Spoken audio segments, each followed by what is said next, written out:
சில துணைவேந்தர்கள் வந்து ஊட்டிக்கு வந்துட்டாங்க, வந்து லாட்ஜில் தங்கியிருக்காங்க. கதவை தட்டுறான் போலீஸு. போனனா உயிருக்கு உத்தரவாதம் இல்லைன்னு சொல்கிறான். கவர்னர் தான் சொல்கிறார். அதுக்கு பயந்துக்கிட்டு ஊட்டிக்கு வந்த 2-3 பேர் பயந்துக்கிட்டே அங்கேருந்து கிளம்பிட்டாங்க. இதுதான் எவ்வளோ கேவலம் பாருங்க ஒரு ஜனநாயக நாட்டில். விண்வெளி ஆராய்ச்சி மையத்தின் தலைவர் மிகப்பெரிய ஜீனியஸ். அவர் எழுதின தேசிய கொள்கையை, கல்விக் கொள்கையை இவர் வந்து அதை விமர்சித்து எழுத போகிறாராம். காலம் எப்படி கட்டு போச்சு பாருங்க. ஒரு அறிவாளி எழுதுனதை இவங்கெல்லாம் போய் திராவிட மாடல்கள்லாம் அறிவாளி எழுதுனது இவங்க போய் விளக்கம் கொடுக்க போகிறாங்க. இந்திரா காந்தி போட்டு பொலன்னு பொழந்தது எமர்ஜென்சி பீரியடில். நீங்கள் ஆட்சியை கையில் வச்சுக்கிட்டு வேடிக்கை பார்த்துக்கிட்டு இருக்கீங்க. எமர்ஜென்சி மாதிரி கூட்டிகிட்டு போய் கை காலை ஒடிச்சா தானே பயப்படுவான். இந்திரா காந்தி எமர்ஜென்சி போய் கம்பேர் பண்ணலாமா கவர்னரு? எமர்ஜென்சியா?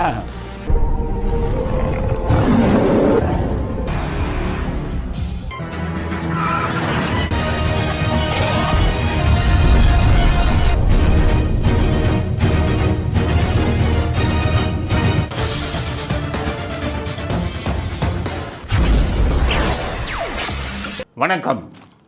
இன்றைய அரசியல் ஆடுகளம் சொல்லும் சிறப்பு செய்திகள் என்ன அப்படிங்கிறத பற்றி ஒரு அரசியல் அலசல் இப்போது பார்க்கலாம். முதல் செய்தி, காஷ்மீர் தாக்குதல். அதில் என்ன முக்கியமான விஷயம் அப்படின்னு பார்த்தீங்கன்னா, காஷ்மீர் தாக்குதலில் சம்பந்தப்பட்ட 4 தீவிரவாதிகளை மத்திய அரசாங்கம் கண்டுபிடித்து விட்டார்கள். இந்த 4 தீவிரவாதிகளின் பெயர், அவர்களுடைய ஃபோட்டோ எல்லாத்தையும் வெளியிட்டாங்க. இவர்கள் தான் இதற்கு மூளையாக அமைந்தவர்கள் அப்படிங்கிற செய்தியை சொல்லியிருக்காங்க. இதுக்கிடையில் ஒரு தீவிரவாதி லஷ்கர் ஒய்தொய்பா என்ற தீவிரவாத இயக்கத்துடன், பாகிஸ்தானிலிருந்து செயல்படும் தீவிரவாத இயக்கத்துடன் தொடர்பு கொண்ட ஒரு தீவிரவாதி காஷ்மீரில் தங்கியிருப்பதை கண்டுபிடித்து அவர்களது வீட்டை வெடிகுண்டு வைத்து தாக்கப்பட்டது. அந்த வீட்டை அழித்திருக்கிறார்கள். இவருக்கும் இந்த தீவிரவாத தாக்குதலில் தொடர்பு இருக்கலாம் என்ற சந்தேகத்தின் அடிப்படையில் அவரது வீடு அழிக்கப்பட்டிருக்கிறது.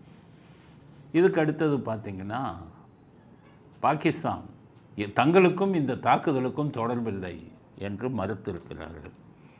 ஆனால் அதே மாதிரி பாகிஸ்தானின் தீவிரவாத இயக்கங்களும் எங்களுக்கும் இந்த தாக்குதலுக்கும் தொடர்பு இல்லை என்று மறுத்திருக்கிறார்கள். எந்த குற்றவாளியும் தன்னுடைய குற்றத்தை ஒப்புக்கொள்ள மாட்டான்.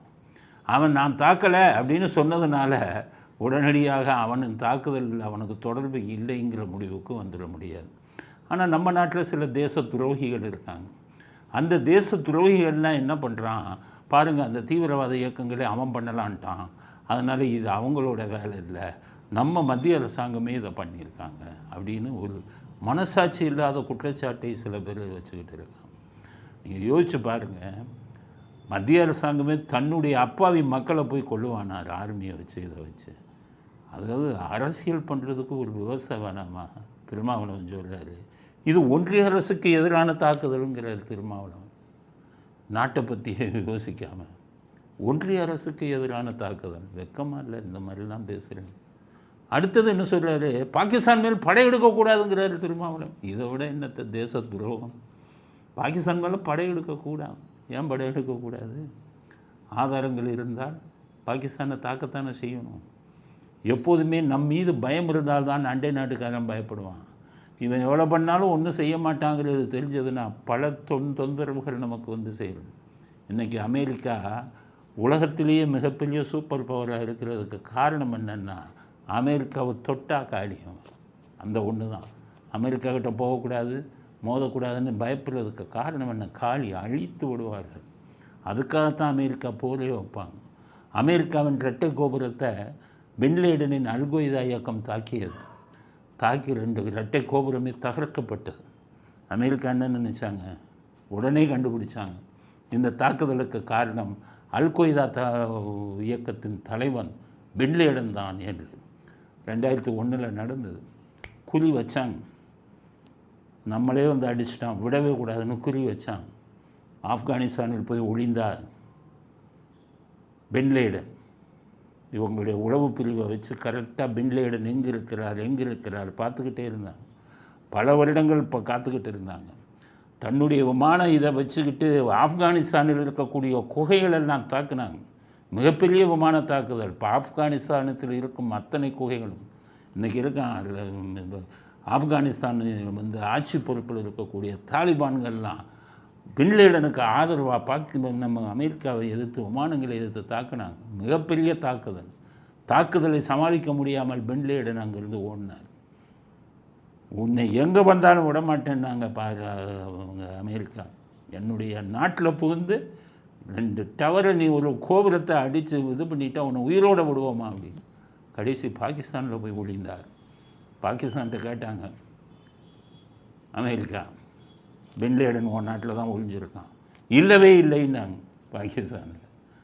ஆனால் இவர்கள் உளவு பிரிவை வைத்து பின்லேடன் எங்கு ஒளிந்திருக்கிறார்கள்கிறத கண்டுபிடிச்சு இவர்களே ஸ்பை உளவு பிரிவை வச்சு ஒரு கொரியர் கொடுக்குற ஆள் மாதிரி அமெரிக்கன் ஏஜென்ட்டு போய் அந்த பின்லேடன் எந்த வீட்டில் தங்கியிருக்காங்களோ அந்த வீட்டில் பின்லேடன் தங்கி இருந்ததை ஒரு கொரியர் பாயாக போய் உறுதிப்படுத்தினாங்க அமெரிக்காவுக்கு. பின்லேடன் வீட்டுக்குள்ளே இருக்கிறார். பாகிஸ்தானுக்கே தெரியாமல் பாகிஸ்தான் நாட்டுக்குள்ளே புகுந்து பின்லேடன் எங்கே இருக்கிறார்னு கண்டுபிடிச்சிட்டு அந்த ஆப்ரேஷன் பண்ணாங்க பாருங்கள். உலகத்திலேயே மிகப்பெரிய ஆப்ரேஷன். அதாவது பாகிஸ்தானுக்கு தெரியாமல் அமெரிக்க விமானங்கள் பாகிஸ்தானில் நுழைந்து பின்லேடன் தங்கியிருக்கும் அந்த வீட்டை அடித்து பின்லேடனை கொல்ல வேண்டும். இதுதான் ப்ராஜெக்ட். அப்போ பராக் ஒபாமா தான் அந்த பிரசிடென்ட். ஒரு நாள் முழுவதும் ஒபாமா எல்லா இதையும் தூக்கி போட்டார். அங்கேயே உட்காந்து ஒரு ரூமில் உட்காந்து பென்டகன்னு சொல்லக்கூடிய அமெரிக்காவுடைய இராணுவத்தை இதில் இருந்து ஆப்ரேஷன் அமெரிக்காவிலேருந்து பண்ணுறாங்க. பென்டகன் ஆஃபீஸ் இதிலிருந்து அலுவலகத்திலிருந்து தாக்குதல் நடக்குது. எங்கே? பாகிஸ்தானுக்கு. அமெரிக்காவுக்கும் பாகிஸ்தானுக்கு எத்தனை கிலோமீட்டர். அங்கேருந்து தாக்கணும். இதுதான் ப்ராஜெக்ட். எதுக்காக?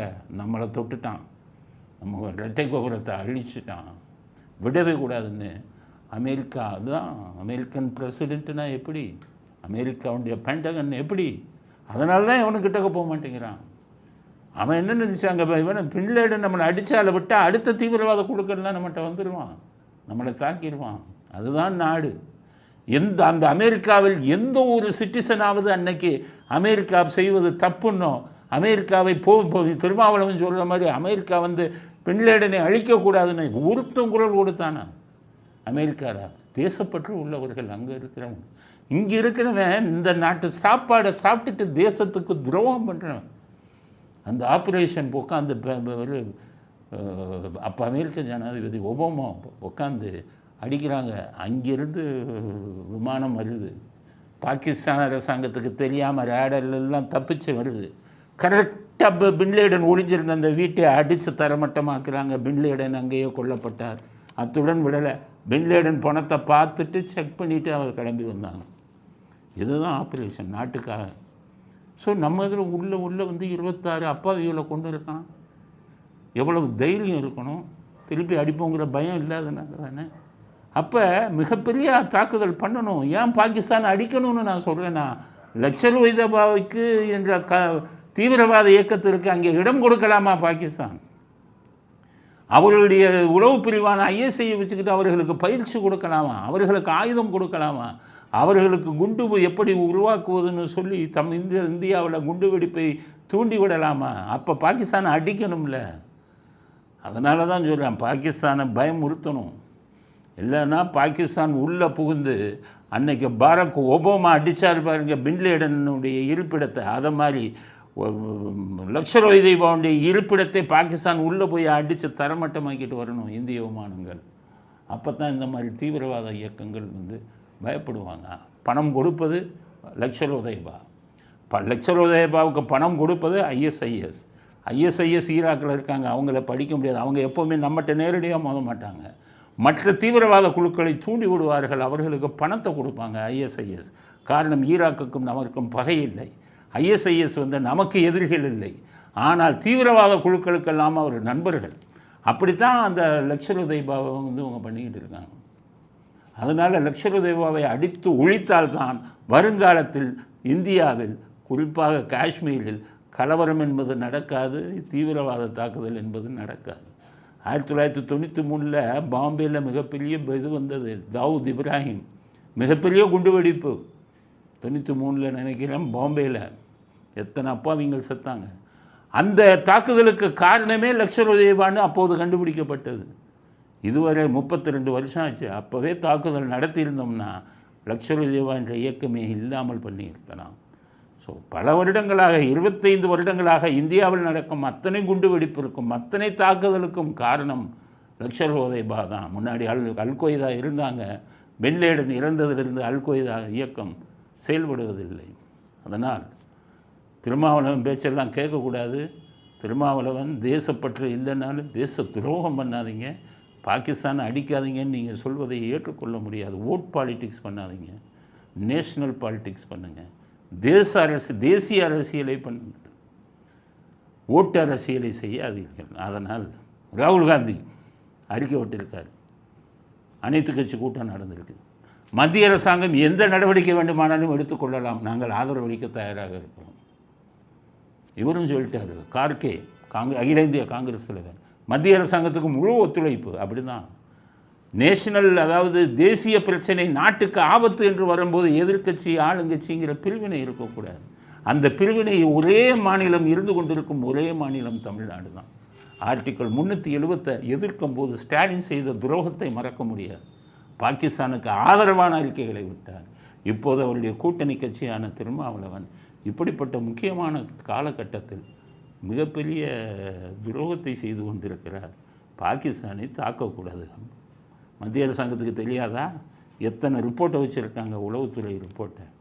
அவர்களுக்கு நாட்டுக்கு எது நல்லது, எதிரிகளை என்ன பண்ணணுங்கிறதெல்லாம் பல முடிவுகளை அவங்க பல விஷயங்களை வச்சு எடுப்பாங்க. தமிழ்நாட்டில் உட்காந்துக்கிட்டு இங்கே உட்காந்துக்கிட்டு ஒரு மைக்கை வச்சுக்கிட்டு நீ அதை செய்யாத இதை செய்யாதன்னு சொல்வதற்கு உங்களை போன்றவர்களுக்கு என்ன உரிமை இருக்கிறது? திருமாவளவன், உங்களுக்கு என்ன தெரியும் இந்த நம்ம நாட்டு உடைய பிரச்சனைகளை பற்றி? ராலிருந்து என்ன ஒப்பீனியன் கொடுத்துருக்கான்னு உங்களுக்கு தெரியுமா? ஒவ்வொரு நாட்டை பற்றி நமக்கு எதில் ஆபத்து, இதெல்லாம் பல விஷயங்கள் ரகசியமாக அவருக்கு வரும். அதை வச்சு தான் வெளியுறவுத்துறை அமைச்சரை வச்சு இவங்கெல்லாம் சேர்ந்து அந்த முடிவு எடுப்பாங்க. ரகசியம் காப்பாற்றப்படும். நம்ம அந்த நாட்டுக்கு இருக்கக்கூடிய ஆபத்தை பற்றி வெளியில் சொல்ல மாட்டாங்க. நம்முடைய நாட்டுக்கு எதிரிகள் யாருங்கிறத சொல்ல மாட்டாங்க. அது இராணுவ ரகசியம். அப்போ நம்ம என்ன பண்ணணும்? கட்சி யாருன்னு பார்க்கக்கூடாது, ஆட்சி யாருன்னு பார்க்கக்கூடாது, தலைவர்கள் யாருன்னு பார்க்கக்கூடாது. இந்த நாட்டின் நலனுக்காக யார் என்ன முடிவெடுத்தாலும் அதை மனப்பூர்வமாக ஏற்றுக்கொள்வது தான் ஒரு தேசபக்தனுக்கு அழகு. அதனால் திருமாவளவனை மிக கடுமையாக கண்டிக்கிறோம். இந்த மாதிரி முக்கியமான விஷயங்களில் நீங்கள் மூக்கை நுழைப்பது ஏற்றுக்கொள்ள முடியாதது அப்படிங்கிறத முதல் கருத்தாக பதிவு செய்ய வரும். அடுத்தது துணைவேந்தர் விவகாரம் ரொம்ப முக்கியம். கவர்னர் இன்றைக்கி துணைவேந்தர் மாநாடுன்னு வச்சார். 9 பேர் தான் கலந்துக்கிட்டாங்க. அதாவது தனியார் பல்கலைக்கழகத்தில் இருந்தவங்கெல்லாம் கலந்துக்கிட்டாங்க, அரசாங்க பல்கலைக்கழகத்தில் இருந்தவங்கெல்லாம் கலந்துக்கல, துணைவேந்தர்கள் கலந்துக்கல. ஏன் கலந்துக்கல? கவர்னர் மாளிகையிலிருந்து அறிக்கையை விட்டிருக்காங்க. கவர்னர் என்ன அறிக்கைனா மிகவும் வருத்தத்துக்குரிய அறிக்கை. கவர்னர் இங்கே போயிருக்கார். இங்கே இந்த கம்யூனிஸ்ட்காரங்க இந்த தீக்காரங்கெல்லாம் போய் கவர்னர் மாளிகையில் போய் போராட்டம் பண்ணியிருக்காங்க.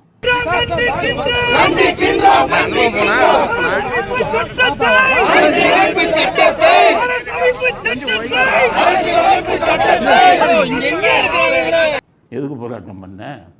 அவர் இங்கே போயிருக்காரு, அதுக்கு நீ ஏன் போராட்டம் பண்ணுற? அவர் நடத்தக்கூடாதான். ஏன் நடத்தக்கூடாது?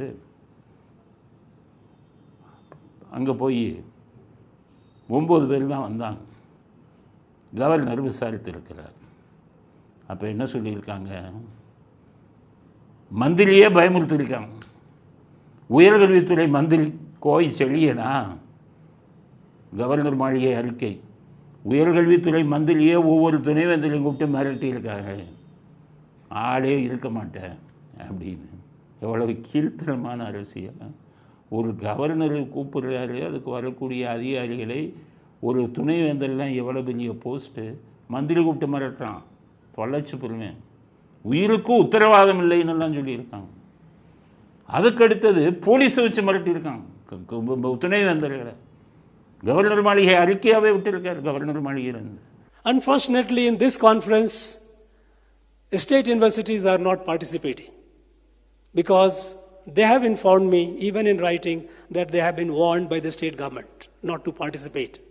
As of now, one of our vice chancellor is in police station. Some vice chancellor have reached Uti, and something unprecedented happened. It never happened before.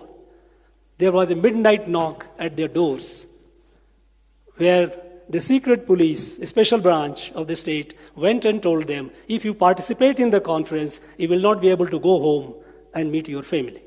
ஒரு துணைவேந்தரை விசாரணைக்கு வான்னு கூப்பிட்டு போலீஸ் ஸ்டேஷனுக்கு கூட்டிகிட்டு போயிருக்கான். எவ்வளவுக்கு இப்போ மற்றவனுக்கெல்லாம் என்ன மரியாதை, நம்ம பொதுமக்கள்லாம் எவனுக்கு என்ன பாதுகாப்பு? ஒரு வைஸ் சான்சலரை ஒரு துணைவேந்தரையே போலீஸ் ஸ்டேஷனில் ஒரு மூன்றாம் தர மனிதர் மாதிரி கொண்டு போய் பயமுறுத்தியிருக்கானா என்ன அர்த்தம்? சில துணைவேந்தர்கள் வந்து ஊட்டிக்கு வந்துட்டாங்க, வந்து லாட்ஜில் தங்கியிருக்காங்க. கதவை தட்டுறான் போலீஸு, போனனா உயிருக்கு உத்தரவாதம் இல்லைன்னு சொல்கிறான். கவர்னர் தான் சொல்கிறார். அதுக்கு பயந்துக்கிட்டு ஊட்டிக்கு வந்த 2-3 பேரை பயந்துக்கிட்டு அங்கேருந்து கிளம்பிட்டாங்க. இதுதான் எவ்வளோ கேவலம் பாருங்க. ஒரு ஜனநாயக நாட்டில் யார்கிட்டடா ரவுடித்தனத்தை காமிக்கிறீங்க? வெக்கமாக இல்லை உங்களுக்கு? ஏன்னா நாங்கள் ஒரு கவர்னர் வந்து உங்கள் 3ஆம் தர ஆளுன்னு நினச்சேன், உன்னுடைய எதிர்க்கட்சி ஆளுங்கன்னு நினச்சிங்களா? இப்படி போட்டு மிரட்டி வெறும் 9 பேர் வந்திருக்காங்க. வந்த உடனே இப்போ 4 வக்கீல்களுக்கு 5 நட்சத்திர ஹோட்டலில் விருந்தான் ஸ்டாலின். 4 வக்கீல் இவங்க தான் சுப்ரீம் கோர்ட்டில் போய் வாதாடினாங்களாம். கிழிச்சான் 4. நம்ம தமிழ்நாட்டில் இருக்கிற ஒரு வக்கீலும் வாயை திறக்க மாட்டான்ப்பா உச்ச நீதிமன்றத்தில். இங்கே கோடி வக்கீல் அவங்கள வச்சுக்கிட்டு பேசிக்கிட்டு இங்கே இருக்கிற 4 வக்கீலுக்கு விருந்தான். வைங்க, வெக்கமாக இல்லையா உங்களுக்கு? மசோதாவை போட்டு சட்டத்தை போட்டுட்டு இந்த வெஸ்ட் பெங்காலில் இப்போ வந்து அம்மா சட்டம் போட்டுச்சு, நான் தான் வேந்தர்னு. அந்த சட்டத்தில் கிளீனாக சொல்லிச்சு, கவர்னருக்கு பதிலாக இனி முதல்வர் தான் வேந்தர். அங்கே அறிவாளியை வச்சு அது பண்ணுச்சு. நீங்கள் என்ன பண்ணீங்க? கவர்னருக்கு பதிலாக அரசாங்கம் தான் வேந்தர்னு போட்டிங்களே. முதல்வர் நீ கலட்ட முடியாத, முதலமைச்சர் ஒன்றுமே செய்ய முடியாத. இதை இந்த கவர்னருக்கு பதிலாக முதல்வருங்கிற வார்த்தையே போடாமல் முட்டாள்தனமாக இந்த மசோதாவை போட்டு கொடுத்து அதை போய் சுப்ரீம் கோர்ட்டில் இதை தெரிஞ்சுக்காமல் ஜெயிச்சுட்டு இருந்துட்டேன்னு சொல்லி நட்சத்திர ஹோட்டலில் பார்ட்டி கொடுக்குறீங்க. ஜெயலலிதா இருந்தால் தொலைச்சிருப்பாங்க 4 வக்கீலைங்க. எப்படியா நீ ஏன் பேரை போடாமல் விட்ட? உனக்கு விருந்து கேட்குதா ஏன்னு வரட்டி விடுவான். இவர் சொல்கிறார், கவர்னர் இப்போ சொன்னார்ல என்னை மிரட்டினாங்கன்னு. வில்சன் ஒரு எம்பி வழக்கறிஞர், அவர் சொல்கிறார், கவர்னர் வந்து பொய்ய சொல்கிறார். உங்கள் உயர் நீதிமன்றம் நீங்கள் பொய் சொல்கிறீங்க, அப்பட்டமான பொய் சொல்கிறீங்க. 1000 கோடி டாஸ்மாக் ஊழலில் பெண்களை மிரட்டினாங்க, அதிகாரி மிரட்டினாங்கன்னு அப்பட்டமான பொய்யை சொல்கிறீர்கள்னு உங்களை தான் 1ஆம் நம்பர் பொய் சொல்கிறவங்கன்னு உயர் நீதிமன்றமே சொல்லிடுச்சு. இவங்கெல்லாம் மிரட்டிட்டு கவர்னர் பொய் சொல்கிறாருன்னு வேறு கதை கட்டுகிறாரு. ஆக நம்ம துணைவேந்தர் கூட்டம் இப்போ தான் முடிஞ்சிருக்கு. கவர்னருக்கே இந்த நிலைமை. கவர்னரையே பயமுறுத்தப்படுகிறார். கவர்னர் மாளிகை முன்னாடி போராட்டம் நடத்துகிறான். போன தடவை ஊட்டிக்கு போகும்போது இப்போ கருப்பு கொடி காமிச்சு கல்லை விட்டு எரிஞ்சான். கவர்னர் போலீஸில் புகார் கொடுத்தாரு. நான் என்ன கவர்னர் கடைசியாக ஒன்று சொல்லியிருக்காரு, இந்த நிகழ்ச்சியை பார்க்கும்போது எனக்கு அவசர கால சட்டம் எமர்ஜென்சி பீரியட் ஞாபகம் வருதுங்கிறார். எமர்ஜென்சி பீரியட் ஞாபகம் வருதா? இந்திரா காந்தி போட்டு பொலன்னு பொழந்தது எமர்ஜென்சி பீரியடில். நீங்கள் ஆட்சியை கையில் வச்சுக்கிட்டு வேடிக்கை பார்த்துக்கிட்டு இருக்கீங்க. எமர்ஜென்சி மாதிரி கூட்டிகிட்டு போய் கைகால ஒடிச்சா தானே பயப்படுவான். இந்திரா காந்தி எமர்ஜென்சி போய் கம்பேர் பண்ணலாமா கவர்னரு? எமர்ஜென்சியா? அவன் துண்டக்கானான் துணியக்கானான்னு போட்டு கையை ஒடிச்சு காலை ஒடிச்சு இடுப்பு எலும்பை ஒடிச்சு இன்னமே ஜென்மத்துக்கும் வாயை திறக்க மாட்டேன், இந்திரா காந்தியை பற்றி பேச மாட்டேன், இது மத்திய அரசாங்கத்தை பற்றி பேச மாட்டேன்னு அடி வாங்கி வெளியில் வந்து ஒவ்வொருத்தனுக்கும் இவர் கருணாநிதி அப்பா நம்மளை விட்டான், இந்த தான் நமக்கு விழுந்துருந்தா என்ன ஆகும்? நம்மளே பிடிச்சி தள்ளி விட்டு அவ்வளோதான். அப்படி இருக்கும். போட்டு அடி வாங்கினானே அப்படின்ட்டு அடி வாங்கிட்டு அவ்வளோ பேர் ரிலீஸ் ஆகி வந்து தலைவான்னு வந்தான். வந்தோடனே நீ கவலைப்படாதடா, உன் பேர் என்ன, நீ இன்னமே மிஸ்ஸா கணேசன்டா, உன் பேர் என்ன கணேசன் தானே, உனக்கு மிஸ்ஸா கணேசன்னு பட்ட பேர் கொடுக்குறாண்டா. மிஸ்ஸா ராமசாமி, மிஸ்ஸா கோவிந்தசாமி, அடி வாங்கினவனுக்கு பூரா மிஸ்ஸான்னு பட்டத்தை கொடுத்தார். அதுதான் எமர்ஜென்சி. அந்த எமர்ஜென்சி போல் இருக்குன்னு சொல்லாதீங்க. பிடிச்சி உதைங்க, கைகால உடைங்க, அப்போ தான் இந்த கூட்டம் அடங்குவோம். பயமுறுத்துறாங்கல்ல, காவல்துறை பயமுறுத்துறான்னு சொல்கிறீங்களே கவர்னர் அவர்களே, உங்களுக்கு அதிகாரம் கையில் இல்லையா? நீங்கள் ஒரு ஐபிஎஸ் அதிகாரி தானே, ஒரு கவர்னராக இருக்கீங்கல்ல. மினிஸ்ட்ரி ஆஃப் ஹோம் அஃபேர்ஸ், மத்திய உள்துறை, அவங்களுடைய கண்ட்ரோலில் தானே இங்கே இருக்கிற ஐபிஎஸ் எல்லாம் வராங்க. எந்த போலீஸ் ஸ்டேஷனில் பயமுறுத்தினானோ அந்த மாவட்டத்தை சேர்ந்த எஸ்பியை பிடிங்க, அந்த கமிஷனரை பிடிங்க. எங்கெங்கே ஊட்டினா எஸ்பி தான் வரும், இல்லை கோயம்புத்தூர்லேருந்து வந்திருந்தாங்கன்னா கமிஷனர் வரும். எந்த அதிகாரி சம்பந்தப்பட்ட சரக போலீஸ் ஸ்டேஷனில் துணைவேந்தர்களை மிரட்டினானோ அந்த ஐபிஎஸ் அதிகாரிகள் மேலே உள்துறை, மத்திய உள்துறைக்கு புகார் கொடுங்க. அங்கேருந்து கூப்பிட்டு, வாஜ்பாய் கூப்பிட்டார்ல கருணாநிதியை கைது பண்ணியிருக்கும்போது, 4 ஐபிஎஸ் அதிகாரிகள் இங்கே அனுப்புன்னு, அது மாதிரி கேளுங்க, சஸ்பெண்ட் பண்ணுங்கள். உங்களுக்கு அந்த அதிகாரம் இருக்குது. எல்லா ஐஏஎஸ் ஐபிஎஸ் அதிகாரிகளும் மத்திய உள்துறை அமைச்சகத்தில் தான் வராங்க. அங்கே உடங்க 4 ஐபிஎஸ் ஆஃபீஸரை காலி பண்ணுங்கள். தைரியம் இல்லையா? இந்திரா காந்தினா தொலைச்சிருப்பாங்களே. அதனால் எந்தெந்த காவல்துறையினர் துணைவேந்தர்களை பயமுறுத்தினார்களோ அவர்கள் சம்பந்தப்பட்ட உயர் அதிகாரிகளை மத்திய உள்துறைக்கு புகாராக எழுதி அவர்களை பதவியை விட்டு தூக்குங்க. உங்கள் அதிகாரத்தை காண்பித்தால்தான், இல்லாவிட்டால் மத்திய அரசாங்கம் என்று ஒன்று இருப்பதே நாட்டுக்கு கேவலம். நீங்கள் அதிகாரத்தை பயன்படுத்த தெரியாதவர்களாக இருக்கிறீர்கள் அப்படிங்கிறத மிகவும் வருத்தத்துடன், கவர்னருக்கே இந்த நிலையா, இப்படி ஒரு ரவுடி கூட்டம் பண்ணிக்கிட்டு இருக்காங்க. அதனால் இப்படி ஒரு இது நாட்டுக்கே கேவலமான விஷயம். கவர்னருக்கு அதிகாரத்தை பயன்படுத்த தெரியவில்லையா? இல்லை கவர்னருக்கு தான் பயன்படுத்த தெரியலனா நீங்கள் துணை ஜனாதிபதி போனீங்களே, போய் அமித்ஷாட்ட சொல்லுங்கள், இந்த மாதிரிலாம் பண்ணுறாங்க, மிரட்டியிருக்காங்க. அமித்ஷா உடனே அவங்க மேலே நடவடிக்கை எடுங்க, சம்மந்தப்பட்ட அதிகாரிகள் மேலே என்பதையாவது எடுத்து சொல்லுங்கள் அப்படிங்கிறது துணைவேந்தர் விஷயத்தில் நமது அடுத்த கருத்து. அப்புறம் இன்னும் ஒரு முக்கியமான இது வெளியில் வந்திருக்கு. என்னென்னா, ராகுல் காந்தியை பற்றின ஒரு விஷயம். கொஞ்ச நாளைக்கு முன்னாடி அதானி நிறைய அவங்களுக்கு லஞ்சம் கொடுத்தாருன்னு ஒரு மிகப்பெரிய குற்றச்சாட்டு வந்தது. உங்களுக்கு தெரிஞ்சிருக்கும். அமெரிக்காவில் இருக்கக்கூடிய ஹிண்டன்பர்க் அப்படிங்கக்கூடிய ஒரு ஹிண்டன்பர்க் ரிசர்ச் அப்படின்னு ஒரு கம்பெனி, அந்த கம்பெனி தான் சொன்னாங்க, அமெரிக்காவில் இருக்கக்கூடிய பல நிறுவனங்களுக்கு லஞ்சம் கொடுத்திருக்கிறார், இந்தியாவில் இருக்கக்கூடிய பல நிறுவனங்களுக்கு அதானி லஞ்சம் கொடுத்திருக்கிறார், அமெரிக்காவைச் சேர்ந்த மக்கள் எல்லாம் அதில் முதலீடு செய்தார்கள், அந்த பணத்தை இந்தியாவில் இருக்கும் பல இவங்களுக்கு அரசியல்வாதிகளுக்கு லஞ்சம் கொடுத்துருக்கிறாருன்னு ஒரு குற்றச்சாட்டை கொண்டு வந்தாங்க. அதில் கொஞ்சம் உண்மை. ஏன்னு கேட்டிங்கன்னா, தமிழ்நாட்டில் இந்த மின்சார உற்பத்திக்கெல்லாம் ஸ்டாலின் வந்த உடனே மின்சார பற்றாக்குறை மாதிரி வச்சு அவங்ககிட்ட இருந்து வாங்கி நிறைய அதில் ஃப்ராடு பண்ணாங்க.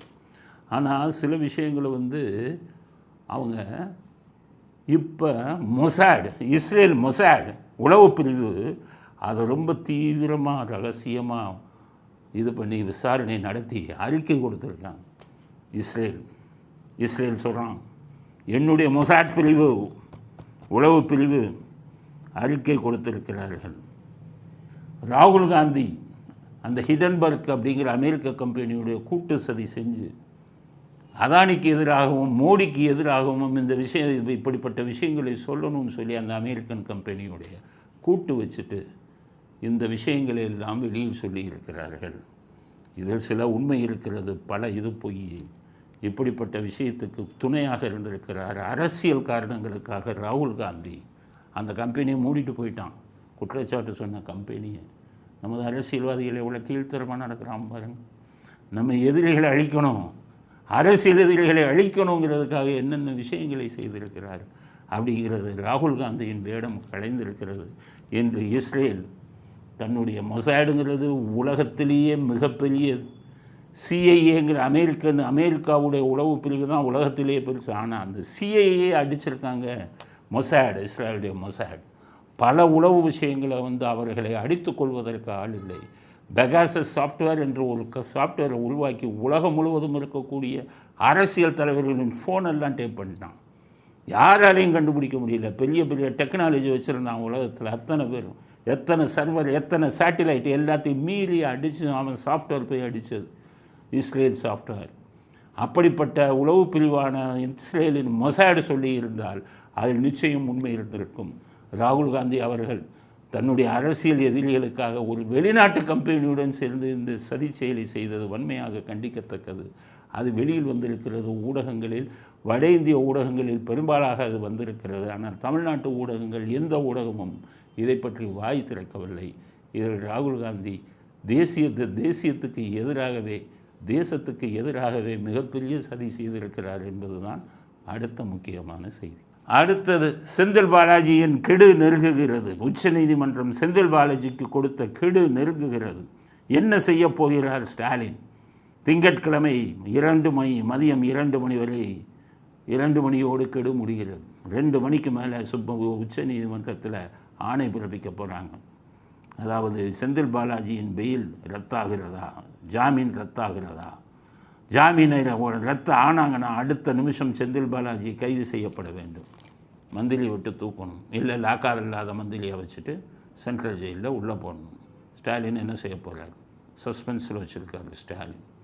ஏன்னு கேட்டிங்கன்னா அவன் ஃபுல்லாக காலி துப்பியாச்சு தமிழ்நாடு பூரா செந்தில் பாலாஜி விஷயத்தில்.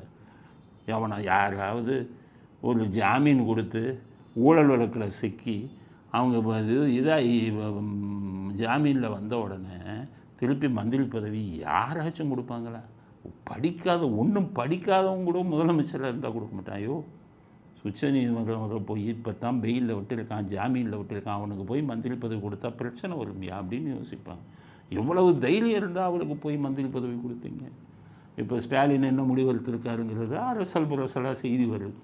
என்ன முடிவெடுத்திருக்காருன்னு தெரியுமா ஸ்டாலின்? இவராக ராஜினாமா பண்ணால் நமக்கு ரொம்ப கேவலம். இந்தியா பூரா காரி துப்புறான், இப்போ தான் துப்பிக்கிட்டு இருக்கான். இவராக ராஜினாமா பண்ண வேணாம், அப்போ என்ன பண்ணலாம் அப்படிங்கும்போது ஸ்டாலின் சொல்லிட்டாராம், நம்மளே மாற்றிடலாம் மந்திரி. எப்படி மந்திரி மாற்றிடலாம் அப்படின்னா, திங்கட்கிழமைக்குள்ளே செந்தில் பாலாஜியை தூக்கிட்டு பிடிஆரை போட்டு விட்டுடலாம். பிடிஆரை கொஞ்சம் கோபமாக பேச ஆரம்பிச்சிட்டார். இன்னமேயும் விட்டோம்னா 30,000 கோடி கதையெல்லாம் வெளியில் சொன்னாலும் சொல்லிடுவார். அதனால் இதுதான் தருணம். அதனால் செந்தில் பாலாஜியை தூக்கிட்டு அந்த இதை பொறுப்பை பிடி தியாகராஜன்ட்ட கொடுத்துடலாம் அப்படின்னு முடிவு பண்ணியிருக்காங்க. அவர் செந்தில் பாலாஜி இருந்த துறை மின்சாரத்துறை. ஸோ மின்சாரத்துறையை பிடி தியாகராஜனை கொடுத்துட்டு இவர் செந்தில் பாலாஜியை அப்படியே கலட்டி விட்டுடலாம். அப்போ டாஸ்மாக்கு பணம் காய்க்கும் மரமாச்சு, அது செந்தில் பாலாஜி வச்சுருந்தார். அதையும் பிடி தியாகராஜன் வேணாம், பிடி தியாகராஜன் பணத்தை வாங்கி நம்மகிட்ட கொடுக்க மாட்டார். ஏற்கனவே 30,000 கோடியை வெளியில் சொல்லிட்டார். அதனால் டாஸ்மாக் அவர் கொடுக்கக்கூடாது. அப்போ டாஸ்மாக் யார் கொடுக்கலாம்? நல்லா பணத்தை நமக்கு இப்போ சம்பாதிக்கிற லஞ்சம் வர்ற பணத்தை பூரா நமக்கு கொடுக்குறாளா பார்க்கணுன்னு தேடுறாராம். யாரை தேடினாலும் நேரு அப்பா மடமுழுங்கி மகாதேவன், அவர்கிட்ட முடியாது. இவர் யார்? துச்சாதன் துரைமுருகன். ஐயோ, அதை விட மோசம் திமுங்கலம். அது இவரையாச்சும் மழை முழுங்கும், அது திமுங்கலம், அவர்கிட்ட கொடுக்கக்கூடாது. அப்போ யார்? பொன்முடினா அவரையும் சேர்த்து கழட்டி விட்டுடலாங்கிற உதயநிதி சொல்கிறார். ஏன்னா உதயநிதியும் பல பெரிய ஆளுங்கள்லாம் கழட்டி விடுன்னு ஏன் சொல்கிறாரு? நான் அந்த சினிமா நடிகிட்ட நிறைய பேர் எம்எல்ஏக்கள் போய் மந்திரி பதவிக்கிற ப்ரெஷர் கொடுக்குறான். அந்த சினிமா நடிகர்கள் பூரா உதயநிதிக்கு ஃபோன் பண்ணி நான் சொல்கிறால மந்திரி ஆக்குங்க. உதயநிதி எப்படி சொல்லி மந்திரி அப்பா அந்த வயசானவனெலாம் தூக்கிட்டுருவோம்ப்பா, இளைஞர்களாக போடுவோம்னு கேட்கு. ஏன்னா எல்லாம் அந்த அவர் சொல்கிற இளைஞர்கள்லாம் சினிமா நடிகைகள் பரிந்துரை செஞ்சோம். அதனால் அவருக்கு என்ன, பொன்முடியும் தூக்குப்பா, இவரையும் தூக்குப்பா, துச்சாதனனையும் அப்படின்னு சொல்கிறார். துச்சாதனனை தூக்க ஸ்டாலின் மிகவும் பயப்படுகிறார். ஏன்னா அவங்க அப்பா கதை பூரா அவருக்கு தான் தெரியும். அவங்க அப்பா என்னென்ன வேலை பண்ணாருன்னு ஆற்காடு வீராசாமிக்கு தெரியும். அதுக்கடுத்தது துச்சாதனன் துரைமுருகனுக்கு தான் தெரியும். அதனால் ஸ்டாலின் யோசிக்கிறாராம், சரி துரைமுருகனை கழட்டி விடாமல் பொன்முடியை மட்டும் கழட்டி விடலாமா அப்படின்னு யோசிச்சுக்கிட்டு இருக்காங்க. அதனால் இந்த பொன்முடி வேறு இந்த இதெல்லாம் பேசி ரொம்ப எலெக்ஷன் டைமில் இந்துக்கள் ஓட்டு பெரும்பாலான ஓட்டு விழுகாமல் போயிடும். ஏன்னா அந்த சைவம் வைணவம் விலைமாதுன்னு பேசினார்ல. அதனால் செந்தில் பாலாஜியை திங்கட்கிழமைக்கு முன்பாக மாற்றி வேறு மந்திரி நியமிப்பது என்று ஸ்டாலின் முடிவெடுத்ததாக தெரிகிறது. அதுக்கடுத்தது இந்த கூட்டத்தில் நம்ம உதயநிதி ரொம்ப ரெக்கமெண்டேஷன் கொடுக்குறான்பா. அதனால் அவன் சொல்கிறபடி இவரையும் தூக்கிட்டு பொன்முடியும் தூக்கிட்டு அவன் ரெக்கமெண்டேஷன் உள்ள இன்னொரு ஆளுக்கு மந்திரி கொடுத்துடலாமா அப்படின்னு யோசித்து கொண்டிருப்பதாக செய்தி வந்திருக்கிறது. எது நடந்தாலும் செந்தில் பாலாஜிக்கு இறைவன் கொடுக்கும் மரண அடி, இனி அதிலிருந்து அவர் தப்ப முடியாது. அதனால் திங்கட்கிழமைக்குள் செந்தில் பாலாஜி மாற்றப்படுவது உறுதி. அவர் மந்திரி பதவியை இழப்பது உறுதி. மந்திரி பதவியை இழந்து விட்டால் திங்கட்கிழமை சுப்ரீம் கோர்ட்டில் அவரை மந்திரி பதவியிலிருந்து மாற்றி விட்டோம் அப்படின்னு சொல்லி தப்பிச்சுக்கலாம். வெளியில் அவங்க சொன்னபடி வெளியில் இருப்பார் மந்திரியாக இல்லாமல் அப்படிங்கிறது நமக்கு கிடைத்த செய்தி. அடுத்து முகக்கவசமும் மூகா வம்சமும் ரொம்ப முக்கியமான இந்த திமுகக்காரன் இப்படியே ஊரையாக மாற்றணும். சில இடையில் எதுகை மோனை அந்த காலத்து அண்ணாதுரையிலிருந்து இங்கே பூரா உடன்பிறப்பேன்ட்டு கவிதையை பாரி எழுதிட்டு அப்போ ரசித்தான். இந்த 60களில் பாவம் இருந்தவன் பூரா என்ன ஆட்கன்னு தெரியல, எல்லாம் இந்த வசனத்தை ரசிச்சிருக்கான். இப்போ கேட்டால் காரிகாரிக்கு போகிறான். அந்த இளைஞர்கள்ட்ட நிறைய பேர்கிட்ட நான் வசனத்தை சொன்னேன், கருணாநிதி எழுதின வசனத்தை, என்ன சார் இது அப்படிங்கிறான். அவனே சொல்கிறான் கட்டபொம்மன் வசனம் மாதிரி இருக்கா சார். ஆனால் அவன் சொல்கிறான் பராசக்தி வசனம் அந்த சிவாஜி பேசினார் இல்லை சார், அதுதான் சூப்பர் அப்படி தான் சொல்கிறான்.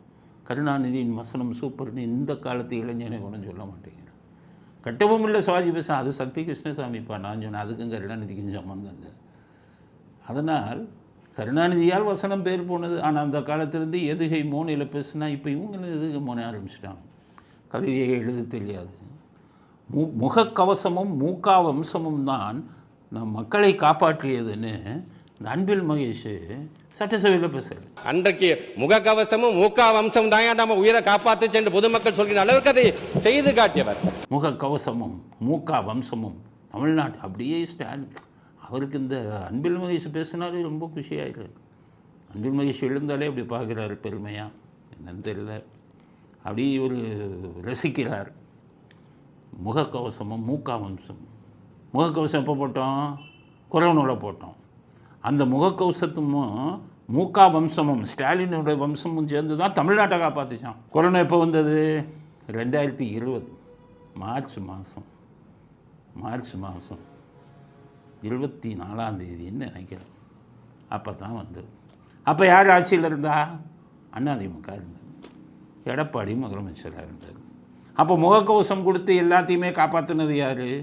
பாவம் அந்த எடப்பாடி தான் எல்லாருக்கும். அவர் ஒரு முகக்கவசம் போட்டுக்குவார். பாவம் காலையில் 10 மணிக்கே போயிடுவார் ஆஸ்பத்திரிக்கு. எல்லாரும் சொன்னாங்க பாவம் இந்த எல்லாம் பயந்துக்கிட்டு இருக்காங்க, ஒரு பாவம் முகக்கவசத்தை போட்டு சுற்றிக்கிட்டே இருக்கார் அப்படின்னு சொல்லி முகக்கவசத்தை போட்டு அன்னைக்கு அரசாங்கத்தின் சார்பாக தமிழ்நாட்டை காப்பாற்றியவர் அதிமுக இருந்த எடப்பாடி. அவர் தான் முதலமைச்சர்.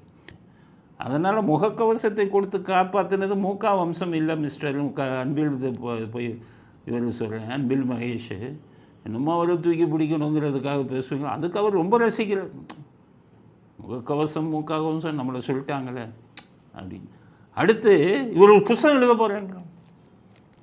திமுக காரனுக்கு பூரா இது ஒரு வேலுக்கும் ஒன்றும் தெரியாது. 4 வரி ஒழுங்காக எழுத தெரியாது. எவனையோ கூட 4 பேரை வச்சுட்டு புத்தகத்தை எழுதுடான்ட்டு அங்கே ஸ்டாலின் எழுதினார்ல உங்களில் ஒருவன், ஒன்றுமே ஒரு பக்கம் எழுத தெரியாது, எழுதுனதை வாங்கி படிக்கிறார். உங்களில் ஒருவன் சொல்லி அவர் புத்தகம் எழுதுனதை ஏமாத்தினார். அப்புறம் ஏவாவேல் அவருக்கு என்ன தெரியும் புத்தகம், அவர் ஒரு புத்தகம் எழுதினார். கருணாநிதி என் தாய் அப்படின்னு எழுதி ஸ்டாலின் தான் அதை திறந்து இது பண்ணி ரிலீஸ் பண்ணார். புத்தகம் எழுதுனதுக்கு உங்களுக்கு சம்மந்தம். கருணாநிதி என் தாய், இப்போ ராஜாத்தி அம்மாள் என் தந்தை அப்படின்னு ஒரு புத்தகம் எழுதிட்டு இருக்காரு. நான் கருணாநிதி தாய், நான் ராஜாத்தி அம்மாள் தந்தை தானே.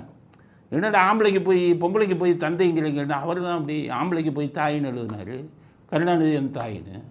இப்போ கரெக்டாக ராஜாத்தி அம்மாள் என் தந்தைன்னு எழுதுறாரு.